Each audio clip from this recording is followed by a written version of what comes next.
অনেকদিন আগে এক সমৃদ্ধ রাজ্যে বাস করতেন রাজা অরিন্দম। তার ছিল অগাধ ধনসম্পদ, বিশাল প্রাসাদ আর অসংখ্য সৈন্য। কিন্তু এত কিছু থাকার পরেও তিনি কখনো সন্তুষ্ট ছিলেন না। একদিন রাজা তার প্রাসাদে তার সিংহাসনে বসেছিলেন। তিনি তার মন্ত্রী মহেনকে বলেন, আমার আরো সোনা চাই, আরো ধন চাই। এই রাজ্যের সব কিছুই আমার হওয়া উচিত।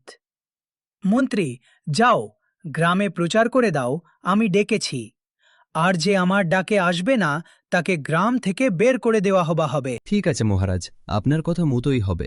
আমি এখনই গ্রামে গিয়ে প্রচার করব। রাজার লোভ দিন দিন বেড়েই চলছিল। তিনি প্রজাদের উপর বেশি কর নেওয়ার সিদ্ধান্ত নিলেন আর মন্ত্রীকে আদেশ দিলেন গ্রামে গিয়ে প্রজাদেরকে জানানো যে রাজা ডেকেছে। আর রাজার কথা মতো মন্ত্রী চলে গেল গ্রামে প্রচার করতে। সকল গ্রামবাসীদের কে জ্বালানো হচ্ছে? আমাদের সবার প্রিয় রাজা সকল গ্রামবাসীকে ডেকেছে, আর যে রাজার ডাকে যাবে না তাকে গ্রাম থেকে বের করে দেওয়া হবে। এটাই রাজার আদেশ। রাজা আবার সকল গ্রামবাসীদের ডাকল। কেন যাই হোক, রাজার আদেশ যেতে তো হবেই না, গেলে তো আবার গ্রাম থেকে বের করে দেওয়া হবে। চলো সবাই যাই, দেখি কি বলে। চলো। তারপর গ্রামের সবাই রাজার প্রাসাদের দিকে যাওয়ার উদ্দেশ্যে বের হল।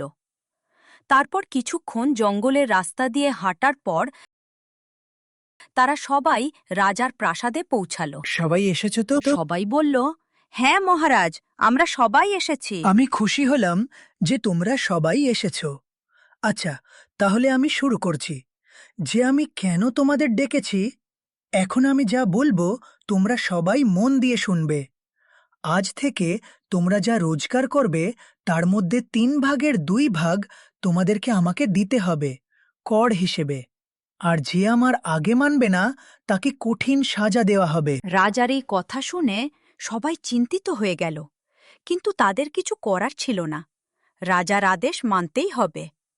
তারপর সবাই আবার ফিরে এলো গ্রামে। আচ্ছা, রাজা যে বলল আমাদের রোজগারের 3/2 ভাগ তাকে কর দিতে হবে, তাহলে আমরা কিভাবে বেঁচে থাকবো আমাদের ছেলে মেয়েদেরকে?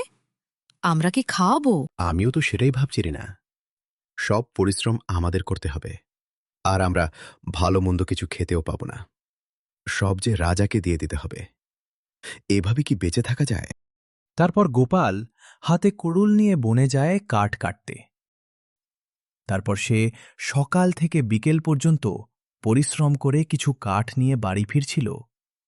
হঠাৎ যে রাস্তায় দেখতে পায় এক বৃদ্ধকে।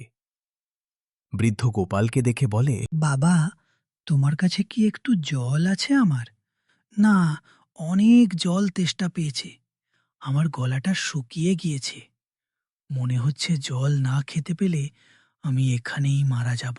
আগে আমার কাছে তো জল নেই, কিন্তু একটু দাঁড়াও, আমি আশেপাশে থেকে জলের ব্যবস্থা করছি। তারপর গোপাল জঙ্গলের ভিতরে জলের তালাশ করতে থাকে।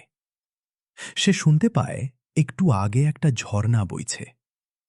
তারপর সে এগিয়ে যেতে দেখে একটা ঝর্ণা। সেখান থেকে একটু জল নিয়ে সেই বৃদ্ধের দিকে যেতে থাকে। বৃদ্ধের কাছে পৌঁছে গোপাল বলে, এই যে, নেও জলটা খেয়ে মনের তৃষ্ণাটা মেটাও। ধন্যবাদ বাবা। আজ তুমি আমাকে জল না খাওয়ালে আমার কি যে হতো।